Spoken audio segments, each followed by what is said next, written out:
স্কার্টিং বসানোর একটা সহজ পদ্ধতি।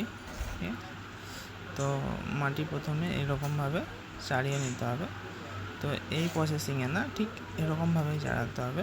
তো কিছু কিছু মিস্ত্রি বা পার্টির এটা মনে হয় যে আমার মাটি তো পুরো কভার করলো না, তো ওয়ালে তো এটা পুরো কভার করবে কি না, সেই জন্য এই ভিডিওটা। তো মাটি আমি মাঝামাঝি অংশে দুদিকে 1-1.5 ইঞ্চি গ্যাপ রেখে মাটিটা চাড়িয়ে তো প্রেসারে আমি ঠকলাম টাইলসটা। তো এটা আমি খুলে দেখাবো যে মাটিটা পুরোটা কভার করছে কি না।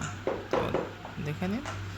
তো এখানে দেখতে পাবেন, দেখুন মাটিটা পুরোপুরি কভার করছে, যে গ্যাপ অংশগুলো ছিল ওগুলোও পুরো কভার করেছে। তো এটা নিয়ে ডাউট নেই যে আমার মাটিটা পরিপূর্ণ হলো কি না। তো এটা ম্যাক্সিমাম জায়গায় কভার করে। তো কেমন লাগলো ভিডিওটি অবশ্যই কমেন্টে জানাবেন।